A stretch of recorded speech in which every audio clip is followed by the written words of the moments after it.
ಸ್ನೇಹಿತರೆ, ಅದೊಂದು ರಾತ್ರಿ 5 star hotel the Royal Orchard ಹಿಂಬಾಗಿಲ ಬಳಿ ಕಸದ ಗಾಡಿಗಳು ಹೋಗಿ ಬರುತ್ತಿದ್ದವು. ಅದೇ ಮೂಲೆಯಲ್ಲಿ ಒಬ್ಬಳು ಯುವತಿ ನೆಲದ ಮೇಲೆ ಕುಳಿತು ಅಳುತ್ತಿದ್ದಳು. ಅವಳ ಹೆಸರು ಸುಹಾನಿ. 2 ದಿನಗಳಿಂದ ಅವಳು ಸರಿಯಾಗಿ ಊಟ ಮಾಡಿರಲಿಲ್ಲ. ಹಸಿವು ಮತ್ತು ನೋವಿನಿಂದ ತುಂಬ ಕಷ್ಟದಲ್ಲಿದ್ದಳು.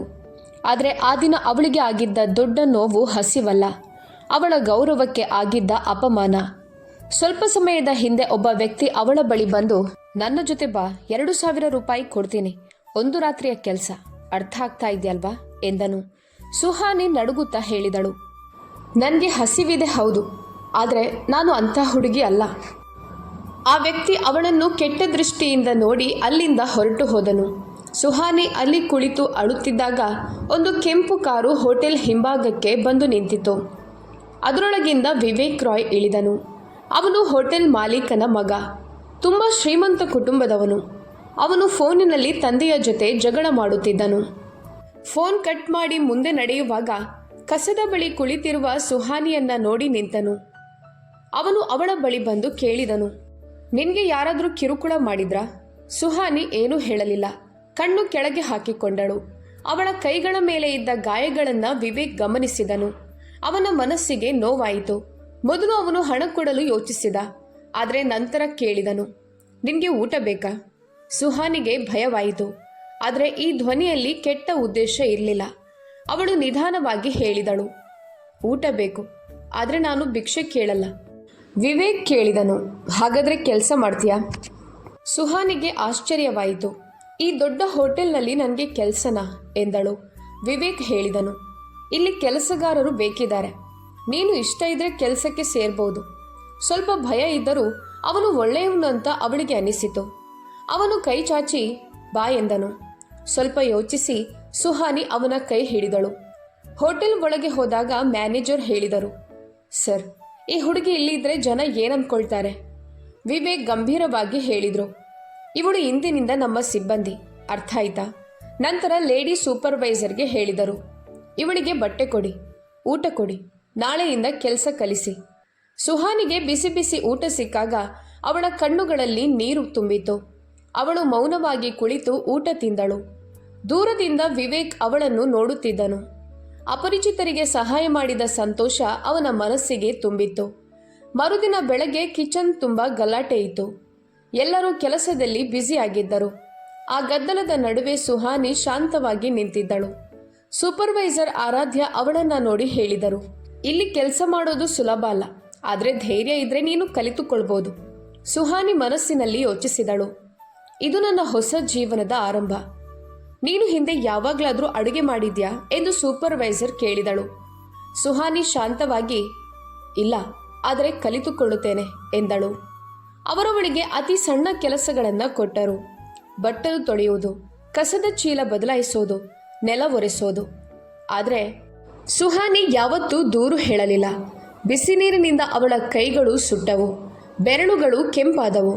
ಬಟ್ಟಲು ತೊಳೆಯುತ್ತಾ ಕೈ ನೋವೇ ಬಂತು. ಆದರೂ ಅವಳು ಮೌನವಾಗಿ ಕೆಲಸ ಮಾಡ್ತಿದ್ಲು, ಯಾಕಂದರೆ ಹೊರಗಿನ ಜೀವನ ಇದಕ್ಕಿಂತ ಹೆಚ್ಚು ಕಷ್ಟಕರವಾಗಿತ್ತು. ಸಂಜೆ ವಿವೇಕ್ ಕಿಚನ್ಗೆ ಬಂದನು. ತಲೆ ಕೆಳಗಿಟ್ಟು ಬಟ್ಟಲು ತೊಳೆಯುತ್ತಿರುವ ಸುಹಾನಿಯನ್ನು ನೋಡಿ, ನಿನಗೆ ತುಂಬ ಆಯಾಸವಾಗಿದ್ಯಾ ಎಂದು ಕೇಳಿದನು. ಅವಳು ಉತ್ತರ ಕೊಡುವ ಮುಂಚೆ ಮ್ಯಾನೇಜರ್ ಬಂದು, ಸರ್, ಇಂದು VIP ಗೆಸ್ಟ್ಗಳು ಬರ್ತಿದ್ದಾರೆ, ಶೆಫ್ ಮನಸ್ಸು ಸರಿಯಿಲ್ಲ, ಏನಾದರೂ ತಪ್ಪಾದರೆ ಹೋಟೆಲ್ ಹೆಸರು ಹಾಳಾಗುತ್ತದೆ ಎಂದನು. ವಿವೇಕ್ ಗಂಭೀರವಾಗಿ, ನೀನು ನಿನ್ನ ಕೆಲಸ ನೋಡಿಕೊ, ಶೆಫ್ಗೆ ಕೆಲಸಕ್ಕೆ ಗಮನ ಕೊಡಲು ಹೇಳು, ಮತ್ತು ಈ ಹುಡುಗಿಯನ್ನು ಯಾರೂ ಕಿರುಕುಳಗೊಳಿಸಬಾರ್ದು ಎಂದನು. ಅಷ್ಟರಲ್ಲಿ ಕಿಚನ್ನಲ್ಲಿ ಗದ್ದಲ ಶುರುವಾಯಿತು. ಶೆಫ್ ರವಿ ಕೋಪದಿಂದ ಕೂಗುತ್ತಿದ್ದನು, ಕ್ರೀಮ್ ಸಾಸ್ ಹಾಳಾಗಿದೆ, ಯಾರಿದನ್ನು ಗ್ಯಾಸ್ ಮೇಲೆ ಬಿಟ್ರು? ಎಲ್ಲರೂ ಭಯದಿಂದ ಮೌನವಾಗಿದ್ದರು. ಯಾರೂ ಮುಂದೆ ಬರಲಿಲ್ಲ. ಸುಹಾನಿಗೆ ಆ ಕೂಗುಗಳು ತನ್ನ ಹಳೆಯ ಜೀವನವನ್ನು ನೆನಪಿಸುತ್ತಿತ್ತು. ಆರೋಪ, ಅವಮಾನ, ಕಿರುಚಾಟ. ಅವಳು ನಿಧಾನವಾಗಿ ಮುಂದೆ ಬಂದು, ಇದರಲ್ಲಿ ಸ್ವಲ್ಪ ಹಾಲು ಹಾಕಿ ಚಿಕ್ಕ ಬೆಂಕಿಯಲ್ಲಿ ಕಲಸಿದ್ರೆ, ಮೇಲಿಂದ ಸ್ವಲ್ಪ ಪುಡಿ ಸಕ್ಕರೆ ಹಾಕಿದ್ರೆ ಇದರ ಕಹಿ ಕಡಿಮೆಯಾಗುತ್ತದೆ ಎಂದಳು.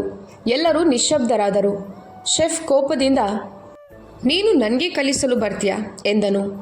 ದೂರದಲ್ಲಿ ವಿವೇಕ್ ಇದನ್ನೆಲ್ಲ ನೋಡುತ್ತಿದ್ದನು. ಅವನು ಮುಂದೆ ಬಂದು, ಮಾಡಿ ನೋಡೋಣ ಎಂದನು. ಇಷ್ಟವಿಲ್ಲದಿದ್ದರೂ ಶೆಫ್ ಹಾಗೆ ಮಾಡಿದನು. ಕೆಲವು ನಿಮಿಷಗಳ ನಂತರ ಸಾಸ್ ರುಚಿ ನೋಡಿದಾಗ ಅವನ ಮುಖ ಬದಲಾಯಿತು. ವಿವೇಕ್ ಹೇಗಿದೆ ಎಂದು ಕೇಳಿದನು. ಶೆಫ್ ಮೊದಲಿಗಿಂತ ತುಂಬ ಚೆನ್ನಾಗಿದೆ ಎಂದನು. ಎಲ್ಲರ ಕಣ್ಣುಗಳು ಸುಹಾನಿಯ ಮೇಲೆ ಬಿದ್ದವು. ಸುಹಾನಿ ನಿಧಾನವಾಗಿ, ನಮ್ಮ ಅಮ್ಮ ಹೇಳ್ತಿದ್ರು ಅಡುಗೆ ಹಾಳಾದರೆ ಎಸಿಬಾರ್ದು, ಸರಿಪಡಿಸಬೇಕು ಅಂತ ಎಂದಳು. ವಿವೇಕ್ ನಗುತ್ತಾ, ನಿನ್ನಲ್ಲಿ ಪ್ರತಿಭೆ ಇದೆ ಸುಹಾನಿ ಎಂದನು. ಸೂಪರ್ವೈಸರ್ ಆರಾಧ್ಯಗೂ ಮೊದಲ ಬಾರಿಗೆ ಅವಳ ಮೇಲೆ ಹೆಮ್ಮೆ ಆಯಿತು. ಆದರೆ ಹೊರಗೆ ತೋರಿಸಲಿಲ್ಲ. ರಾತ್ರಿ ಕೆಲಸ ಮುಗಿದ ನಂತರ ಸುಹಾನಿ ಲಾಕರ್ ರೂಮಿನಲ್ಲಿ ಕುಳಿತಿದ್ದಳು. ಕೈಗಳು ನೋವಿನಿಂದ ತುಂಬಿದ್ದರೂ ಅವಳ ಮುಖದಲ್ಲಿ ಸಣ್ಣ ನಗುವಿತ್ತು. ಅಷ್ಟರಲ್ಲಿ ಬಾಗಿಲು ತೆರೆಯಿತು. ವಿವೇಕ್ ಫಸ್ಟ್ ಏಡ್ ಬಾಕ್ಸ್ ಹಿಡಿದು ಒಳಗೆ ಬಂದನು. ನೀವಿಲ್ಲಿ ಎಂದು ಸುಹಾನಿ ಆಶ್ಚರ್ಯದಿಂದ ಕೇಳಿದಳು. ವಿವೇಕ್, ನಿನ್ನ ಕೈ ತೊಳೆದು ಬಾ, ಬ್ಯಾಂಡೇಜ್ ಕಟ್ಟೋಣ ಎಂದನು. ಸುಹಾನಿ, ಇದರ ಅಗತ್ಯ ಇಲ್ಲ ಸರ್, ನನಗೆ ನೋವು ಅಭ್ಯಾಸವಾಗಿಬಿಟ್ಟಿದೆ ಎಂದಳು. ವಿವೇಕ್ ಶಾಂತವಾಗಿ, ನೋವಿನ ಅಭ್ಯಾಸ ಆದರೆ ಮನುಷ್ಯ ಸಂತೋಷವನ್ನೇ ಮರೆತು ಬಿಡುತ್ತಾನೆ ಎಂದನು. ಅವನು ಬಲವಂತ ಮಾಡಲಿಲ್ಲ. ಬಾಕ್ಸ್ ಅವಳ ಕಡೆ ಇಟ್ಟು, ನೀನೇ ಹಾಕಿಕೋ ಎಂದನು. ವಿವೇಕ್ ಹೊರಡುವಾಗ ಸುಹಾನಿ ನಿಧಾನವಾಗಿ, ಇಂದು ಮೊದಲ ಬಾರಿ ಯಾರೂ ನನ್ನ ಮಾತು ಮತ್ತು ನನ್ನ ಬಗ್ಗೆ ಕಾಳಜಿ ತೋರಿಸಿದ್ರು, ಧನ್ಯವಾದಗಳು ಎಂದಳು. ಮರುದಿನ ಬೆಳಗ್ಗೆ ಸುಹಾನಿ ಬೇಗನೆ ಕಿಚನ್ಗೆ ಬಂದಳು. ಎಲ್ಲರೂ ಅವಳ ಕಡೆ ನೋಡುತ್ತಿದ್ದರು. ನಿನ್ನೆ ನಡೆದ ಸಾಸ್ ವಿಷಯ ಎಲ್ಲರಿಗೂ ಗೊತ್ತಾಗಿತ್ತು. ಆರಾಧ್ಯ ಬಂದು, ಇಂದು ನೀನು ತರಕಾರಿ ಕತ್ತರಿಸುವ ಕೆಲಸ ಮಾಡು, ಬಟ್ಟಲು ತೊಳೆಯುವ ಕೆಲಸ ಇನ್ನೊಬ್ಬರು ಮಾಡ್ತಾರೆ ಎಂದಳು. ಸುಹಾನಿಗೆ ಆಶ್ಚರ್ಯ ಆಯಿತು. ನಾನು ಹೊಸದಾಗಿ ಸೇರಿದ್ದೇನೆ ಎಂದಳು. ಆರಾಧ್ಯ, ಬುದ್ಧಿವಂತರನ್ನು ಮುಂದೆ ಇಡಬೇಕು, ಈಗ ಕೆಲಸ ಶುರು ಮಾಡು ಎಂದಳು. ಸುಹಾನಿ ತಲೆ ತಗ್ಗಿಸಿ ಕೆಲಸ ಶುರು ಮಾಡಿದಳು. ಅವಳ ಕೈಗಳು ವೇಗವಾಗಿ ಕೆಲಸ ಮಾಡುತ್ತಿದ್ದವು. ಶೆಫ್ ರವಿ ದೂರದಿಂದ ನೋಡುತ್ತಿದ್ದನು. ನಿನ್ನೆ ಅವನ ಅಹಂಗೆ ಹೊಡೆತ ಬಿದ್ದಿತ್ತು. ಇಂದು ಸುಹಾನಿಯಲ್ಲಿ ಏನೋ ವಿಶೇಷತೆ ಇದೆ ಅಂತ ಅವನಿಗೆ ಅನಿಸಿತು. ಸ್ವಲ್ಪ ಹೊತ್ತಿನ ನಂತರ ರವಿ ಕಠಿಣವಾಗಿ, ಹೇ ಹುಡುಗಿ, ಕ್ಯಾಪ್ಸಿಕಮ್ ಹೀಗೆ ಕತ್ತರಿಸಬಾರ್ದು, ಇದು ರಸ್ತೆ ಅಂಗಡಿ ಅಲ್ಲ ಎಂದನು. ಸುಹಾನಿ ತಕ್ಷಣ ಚಾಕು ಕೆಳಗೆ ಇಟ್ಟು, ನೀವು ತೋರಿಸಿಕೊಡಿ, ನಾನು ಹಾಗೆ ಮಾಡುತ್ತೇನೆ ಎಂದಳು. ಅವಳು ವಾದ ಮಾಡಲಿಲ್ಲ ಎಂದು ರವಿಗೆ ಆಶ್ಚರ್ಯ ಆಯಿತು. ಅವನು ಸರಿಯಾದ ರೀತಿಯಲ್ಲಿ ತೋರಿಸಿದನು. ಸುಹಾನಿ ಹಾಗೇ ಮಾಡಿ ತೋರಿಸಿದಳು. ರವಿ, ಹೀಗೆ ಮಾಡು ಎಂದನು. ಅಷ್ಟರಲ್ಲಿ ಹಾಲ್ನಿಂದ ಕೂಗು ಕೇಳಿಸಿತು. Order cancel. ಏನಡುಗೆ ಇದು? VIP ಅತಿಥಿ ಕೋಪದಿಂದ ಕಿಚನ್ಗೆ ಬಂದನು. ಪಾಸ್ತಾ ಹೆಚ್ಚು ಬೆಂದಿದೆ, ಇದು 5 ಸ್ಟಾರ್ ಹೋಟೆಲ ಅಥವಾ ಧರ್ಮಶಾಲೆನಾ ಎಂದು ಕೂಗಿದನು. ಎಲ್ಲರೂ ನಿಶ್ಶಬ್ದರಾದರು.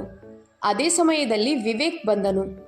ಸರ್, ಹೊಸ ಪ್ಲೇಟ್ ಕೊಡ್ತೀವಿ, 2 ನಿಮಿಷ ವೇಟ್ ಮಾಡಿ ಎಂದನು. ಅತಿಥಿ ಕೋಪದಿಂದ ಹೊರಗೆ ಹೋದನು. ರವಿ ಆತಂಕದಿಂದ, 2 ನಿಮಿಷದಲ್ಲಿ ಹೊಸ ಪಾಸ್ತಾ ಹೇಗೆ ಎಂದನು. ಸುಹಾನಿ ಮುಂದೆ ಬಂದು, ನನ್ನ ಬಳಿ ಒಂದು ಉಪಾಯ ಇದೆ ಎಂದಳು. ರವಿ ಕೋಪದಿಂದ, ಈಗ ಇವಳಿಗೆ ಇಟಾಲಿಯನ್ ಅಡುಗೆ ಕೂಡ ಗೊತ್ತಾ ಎಂದನು. ಸುಹಾನಿ ಗಟ್ಟಿಯಾಗಿ, ನನಗೆ ಇಟಾಲಿಯನ್ ಗೊತ್ತಿಲ್ಲ, ಆದರೆ ಹಾಳಾದ ಅಡುಗೆಯನ್ನು ಸರಿಪಡಿಸೋದು ಗೊತ್ತಿದೆ ಎಂದಳು. ವಿವೇಕ್, ಸರಿ ಹೇಳು ಎಂದನು. ಸುಹಾನಿ, ಈ ಪಾಸ್ತಾವನ್ನು ಪ್ಯಾನ್ನಲ್ಲಿ ಹಾಕಿ ಸ್ವಲ್ಪ ಬೆಣ್ಣೆ ಮತ್ತು ಬೆಳ್ಳುಳ್ಳಿ ಹಾಕಿ. ಹೆಚ್ಚು ಬೇಯಿಸಿದ ಪಾಸ್ತಾ ಬೆಣ್ಣೆ ಹೀರಿಕೊಂಡು ಮೃದುವಾಗುತ್ತದೆ. ಮೇಲಿಂದ ತಾಜಾ ಸೊಪ್ಪು ಮತ್ತು ಚಿಲ್ಲಿ ಫ್ಲೇಕ್ಸ್ ಹಾಕಿದರೆ ರುಚಿ ಚೆನ್ನಾಗುತ್ತದೆ ಎಂದಳು. ಎಲ್ಲರೂ ನಿಶ್ಶಬ್ದ. ಶೆಫ್ ನಿಧಾನವಾಗಿ, ಈ ಹುಡುಗಿಗೆ ಬುದ್ಧಿ ಇದೆ ಎಂದನು. ಸುಹಾನಿ, ಬಡತನದಲ್ಲಿದ್ದಾಗ ಇರುವುದನ್ನು ಚೆನ್ನಾಗಿಸುವುದನ್ನೇ ಕಲಿಬೇಕು ಎಂದಳು. ವಿವೇಕ್ ಕಣ್ಣಲ್ಲಿ ಹೆಮ್ಮೆ ತುಂಬಿತ್ತು. ಸಂಜೆ ಎಲ್ಲರೂ ಹೊರಡುವಾಗ ಆರಾಧ್ಯ ಸುಹಾನಿಗೆ, ನೀನು ಬೇಗ ಕಲಿಯುತ್ತೀಯ, ಯಾರಾದರೂ ತೊಂದರೆ ಕೊಟ್ಟರೆ ನನಗೆ ಹೇಳು ಎಂದಳು. ಸುಹಾನಿ ನಗುತ್ತಾ, ಥ್ಯಾಂಕ್ಸ್ ಮೇಡಮ್ ಎಂದಳು. ಹೊರಗೆ ಬಂದಾಗ ವಿವೇಕ್ ರಿಸೆಪ್ಷನ್ ಬಳಿ ನಿಂತಿದ್ದನು. ಸುಹಾನಿ ಎಂದು ಕರೆದನು. ಅವಳ ಕಡೆ ನೋಡಿ, ಇಂದು ನೀನು ಮತ್ತೆ ನಮ್ಮ ಹೋಟೆಲ್ ಕಾಪಾಡಿದೆ ಎಂದನು. ಸುಹಾನಿ ಆಶ್ಚರ್ಯದಿಂದ, ನಾನು ನನಗೆ ಗೊತ್ತಿದ್ದನ್ನೇ ಹೇಳಿದೆ ಅಷ್ಟೇ ಸರ್ ಎಂದಳು. ವಿವೇಕ್ ಗಂಭೀರವಾಗಿ, ಅದೇ ದೊಡ್ಡ ವಿಷಯ, ಉಳಿದವರು ಪುಸ್ತಕಗಳಿಂದ ಕಲಿಯುತ್ತಾರೆ, ನೀನು ಜೀವನದಿಂದ ಕಲಿಯುತ್ತಿದ್ಯಾ ಎಂದನು. ಆ ಮಾತು ಕೇಳಿ ಸುಹಾನಿಯ ಹೃದಯ ಜೋರಾಗಿ ಬಡಿಯಿತು. ಅವಳಿಗೆ ಏನು ಹೇಳಬೇಕು ಅಂತ ಗೊತ್ತಾಗಲಿಲ್ಲ. ವಿವೇಕ್ ಅವಳಿಗೆ ಒಂದು ಕಾಗದ ಕೊಟ್ಟನು. ಇದು ನಿನ್ನ ಜಾಯ್ನಿಂಗ್ ಫಾರ್ಮ್, ಇಂದಿನಿಂದ ನೀನು ಟ್ರೈನಿಂಗ್ ಕಿಚನ್ ಅಸಿಸ್ಟೆಂಟ್, ಸಂಬಳವು ಇಂದಿನಿಂದಲೇ ಶುರು ಎಂದನು. ಸುಹಾನಿ ನಡುಗುತ್ತಾ, ಸಂಬಳನ? ನಾನದಕ್ಕೆ ತಕ್ಕವಳಲ್ಲ ಸರ್ ಎಂದಳು. ವಿವೇಕ್ ತಕ್ಷಣ, ನೀನು ತಕ್ಕವಳೇ ಅಲ್ಲ, ಅದಕ್ಕಿಂತ ಹೆಚ್ಚು ತಕ್ಕವಳು ಎಂದನು. ಕೆಲವು ಕ್ಷಣ ಇಬ್ಬರೂ ಮೌನವಾಗಿ ನಿಂತರು. ನಂತರ ಸುಹಾನಿ ನಿಧಾನವಾಗಿ, ಥ್ಯಾಂಕ್ ಯು ಸರ್ ಎಂದಳು. ಇದೀಗ ಸುಹಾನಿ ಟ್ರೈನಿಂಗ್ ಕಿಚನ್ ಅಸಿಸ್ಟೆಂಟ್ ಆಗಿದ್ದಳು. ಒಂದು ದಿನ 2 ವೇಟರ್ಗಳು ಅವಳ ಹಿಂದಿನಿಂದ ಮಾತನಾಡುತ್ತಿದ್ದರು. ವಿವೇಕ್ ಸರ್ ಸ್ವತಃ ಇವಳನ್ನು ತಂದಿದ್ದಾರಂತೆ, ಅದಕ್ಕೆ ಇಷ್ಟು ಬೇಗ ಪ್ರಮೋಷನ್. ಇವಳು ಸರನ್ನ ಹೇಗೆ ಮೆಚ್ಚಿಸಿಕೊಳ್ಳನ್ನೋದು ಎಲ್ರಿಗೂ ಗೊತ್ತು ಎಂದರು. ಸುಹಾನಿ ಅದನ್ನು ಕೇಳಿ ಮನಸ್ಸಿಗೆ ತುಂಬ ನೋವಾಯಿತು. ಆದರೂ ಏನೂ ಹೇಳಲಿಲ್ಲ. ಯಾಕಂದರೆ ಪ್ರತಿಯೊಂದು ಮಾತಿಗೂ ಉತ್ತರ ಕೊಡಬೇಕಾಗಿಲ್ಲ ಅನ್ನೋದನ್ನು ಬಡತನ ಅವಳಿಗೆ ಕಲಿಸಿತ್ತು. ಅದೇ ಸಂಜೆ ಹೋಟೆಲ್ನಲ್ಲಿ ದೊಡ್ಡ ಕಾರ್ಯಕ್ರಮ ಇತ್ತು. ಹೋಟೆಲ್ ವಾರ್ಷಿಕೋತ್ಸವ. ಬಹಳಷ್ಟು ದೊಡ್ಡ ಅತಿಥಿಗಳು ಮತ್ತು ಮೀಡಿಯಾ ಬಂದಿದ್ದರು. ಶೆಫ್ ರವಿ ತುಂಬ ಒತ್ತಡದಲ್ಲಿದ್ದನು. ಎಲ್ಲವೂ ಪರ್ಫೆಕ್ಟ್ ಆಗಿರಬೇಕು, ಒಂದು ತಪ್ಪು ಆಗಬಾರ್ದು ಎಂದು ಕೂಗುತ್ತಿದ್ದನು. ಅಷ್ಟರಲ್ಲಿ ಒಂದು ಟೇಬಲ್ನಿಂದ ಜೋರಾಗಿ ಕೂಗು ಕೇಳಿಸಿತು. ಈ ಅಡುಗೆ ನಮ್ಮ ಆರ್ಡರ್ಗೆ ಹೊಂದಿಕೆಯಾಗುತ್ತಿಲ್ಲ ಎಂದು VIP ಅತಿಥಿ ಕೋಪಗೊಂಡನು. ಎಲ್ಲರೂ ಗಾಬರಿಯಾದರು. ವಿವೇಕ್ ತಕ್ಷಣ ಬಂದನು. ಅತಿಥಿ ರುಚಿ ಬೇರೆಯಾಗಿದೆ ಎಂದನು. ರವಿ ಗಾಬರಿಯಿಂದ, ನನ್ನ ಸೆಕ್ಷನ್ ಅಡುಗೆ ಸರಿಯಾಗಿತ್ತು, ಇದು ಹೇಗಾಯಿತು ಎಂದನು. ಅಷ್ಟರಲ್ಲಿ ಸುಹಾನಿ ಮುಂದೆ ಬಂದು, ನಾನು ಪ್ಲೇಟ್ ನೋಡ್ಬೋದಾ ಎಂದು ಕೇಳಿದಳು. ಎಲ್ಲರೂ ನಿಶ್ಶಬ್ದರಾದರು. ಸುಹಾನಿ ರುಚಿ ನೋಡಿ ಹೇಳಿದಳು, ಇದರಲ್ಲಿ ತಪ್ಪು ಮಸಾಲೆ ಬಳಸಿದ್ದಾರೆ. ಸ್ಟೋರ್ ರೂಮ್ನಲ್ಲಿದ್ದ ಹಳೆಯ ಮಸಾಲೆ ತಪ್ಪಾಗಿ ಹಾಕಿದ್ದಾರೆ. ರವಿ, ನಿನಗೆ ಹೇಗೆ ಗೊತ್ತು ಎಂದನು. ಸುಹಾನಿ, ನಾನು ಮಾಡುವ ಮಸಾಲೆಗೆ ಒಂದು ವಿಶಿಷ್ಟ ವಾಸನೆ ಇರುತ್ತದೆ, ಇದರಲ್ಲಿ ಅದು ಇಲ್ಲ ಎಂದಳು. ವಿವೇಕ್ ತಕ್ಷಣ ಹೊಸ ಬೇಸ್ ತಯಾರಿಸಿ ಎಂದು ಆದೇಶಿಸಿದನು. ರವಿ, ಇಷ್ಟು ಬೇಗ ಹೇಗೆ ಎಂದನು. ಸುಹಾನಿ ನಿಧಾನವಾಗಿ, ನಾನು ಮಾಡ್ತೀನಿ ಎಂದಳು. ಎಲ್ಲರೂ ಆಶ್ಚರ್ಯಪಟ್ಟರು. ವಿವೇಕ್, ಸರಿ ಮಾಡು ಎಂದನು. ಸುಹಾನಿ ವೇಗವಾಗಿ ಅಡುಗೆ ಶುರು ಮಾಡಿದಳು. ಮಸಾಲೆ, ಎಣ್ಣೆ, ಸೊಪ್ಪು ಎಲ್ಲವನ್ನೂ ಸರಿಯಾದ ಕ್ರಮದಲ್ಲಿ ಹಾಕಿದಳು. ಅವಳಿಗೆ ತನ್ನ ತಾಯಿ ನೆನಪಾಗುತ್ತಿದ್ದಂತೆ ಅಡುಗೆ ಮಾಡುತ್ತಿದ್ದಳು. ಕೆಲವು ನಿಮಿಷಗಳ ನಂತರ ರವಿ ರುಚಿ ನೋಡಿ, ಇದು ನಮ್ಮ ಹೋಟೆಲ್ನ ಸಿಗ್ನೇಚರ್ ರುಚಿ ಅಂತಿದೆ ಎಂದನು. ವಿವೇಕ್ ಮುಖದಲ್ಲಿ ಹೆಮ್ಮೆ ಕಾಣಿಸಿತು. ಹೊಸ ಅಡುಗೆ ಅತಿಥಿಗೆ ಕೊಟ್ಟರು. ಅವನು ನಗುತ್ತಾ, ಈಗ ಚೆನ್ನಾಗಿದೆ, ವೆರಿ ಗುಡ್ ಎಂದನು. ಕಿಚನ್ನಲ್ಲಿದ್ದ ಎಲ್ಲರೂ ನೆಮ್ಮದಿಯಿಂದ ಉಸಿರೆಳೆದರು. ವಿವೇಕ್ ಸುಹಾನಿಗೆ, ನೀನಿಂದು ಮತ್ತೆಲ್ಲವನ್ನೂ ಕಾಪಾಡಿದೆ ಎಂದನು. ಸುಹಾನಿ ನಿಧಾನವಾಗಿ, ಜನರು ನನ್ನ ಕೆಲಸ ನೋಡಲಿ, ನನ್ನ ಹಿಂದಿನ ಜೀವನ ಅಲ್ಲ ಅಂತ ಎಂದಳು. ವಿವೇಕ್, ನಿನ್ನ ಹಿಂದಿನದ್ದು ನಿನ್ನದು ಮಾತ್ರ, ಆದರೆ ನಿನ್ನ ಭವಿಷ್ಯ ಈಗ ಬದಲಾಗಲಿದೆ ಎಂದನು.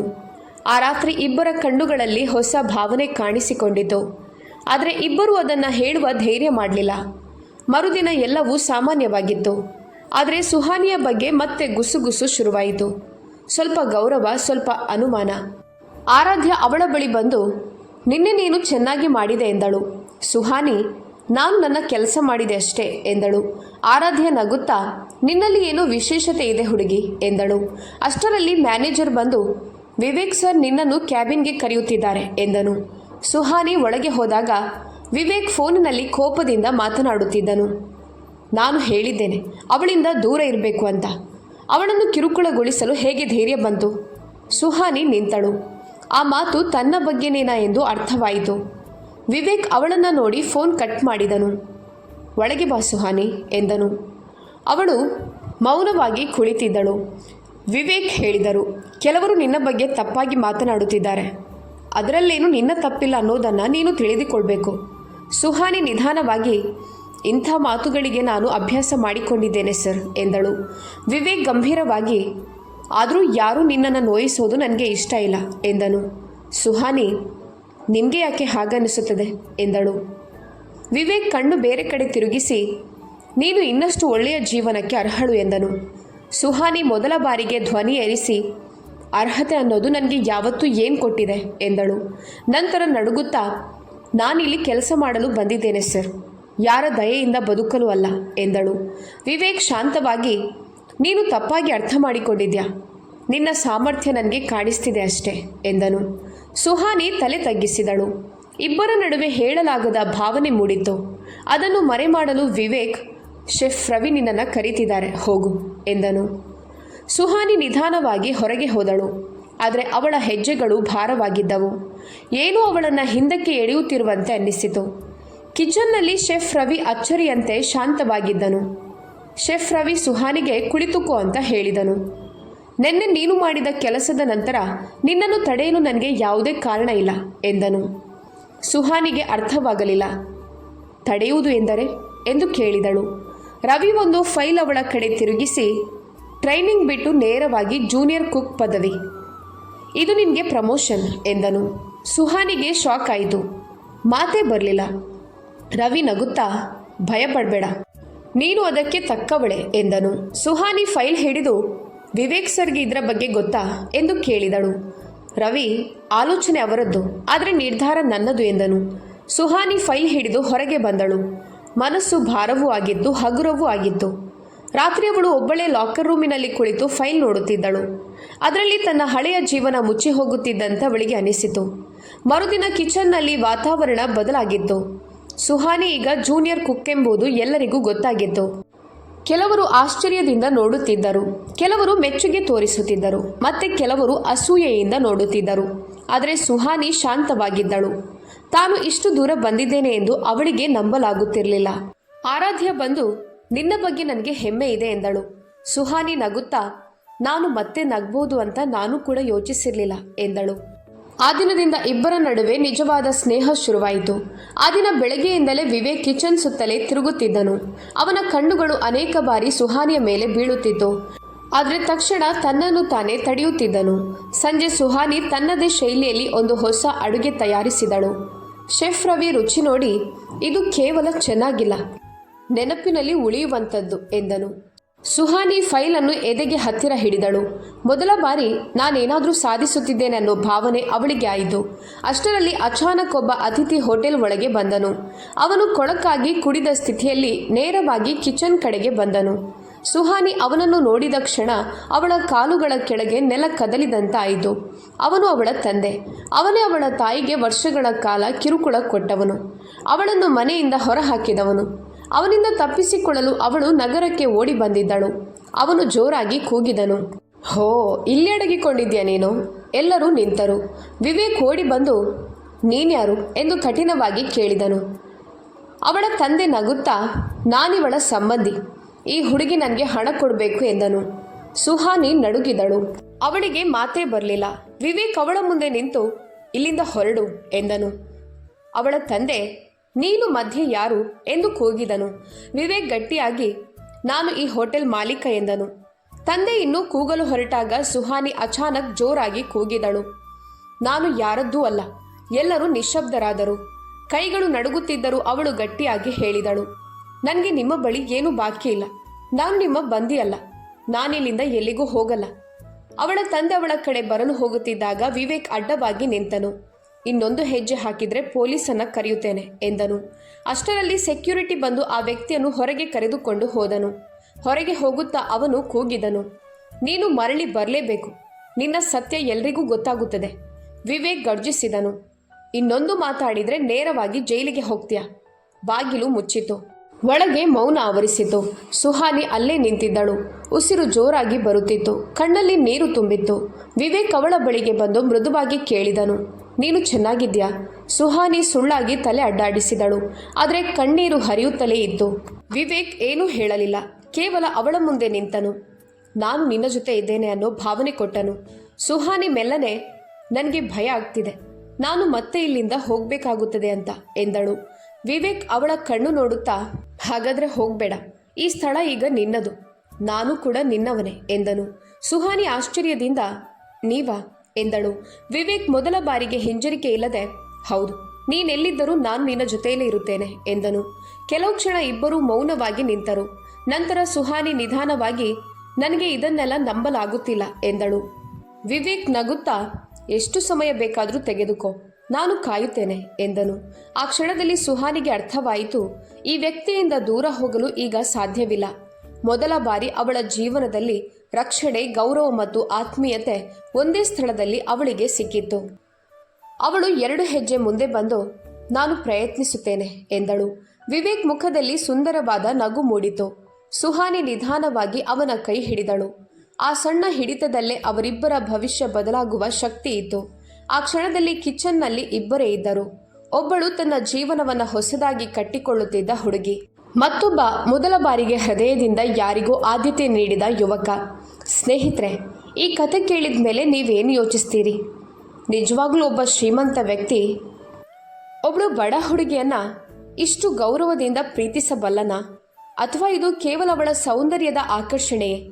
ನಿಮ್ಮ ಅಭಿಪ್ರಾಯವನ್ನು ಕಾಮೆಂಟ್ನಲ್ಲಿ ತಿಳಿಸಿ. ಮತ್ತೊಂದು ಉತ್ತಮ ಕಥೆಯೊಂದಿಗೆ ಮತ್ತೆ ಸಿಗೋಣ. ಅಲ್ಲಿವರೆಗೆ ಖುಷಿಯಾಗಿರಿ, ಆರೋಗ್ಯವಾಗಿರಿ, ನಿಮ್ಮ ಕಾಳಜಿಯನ್ನು ವಹಿಸಿರಿ. ಧನ್ಯವಾದಗಳು.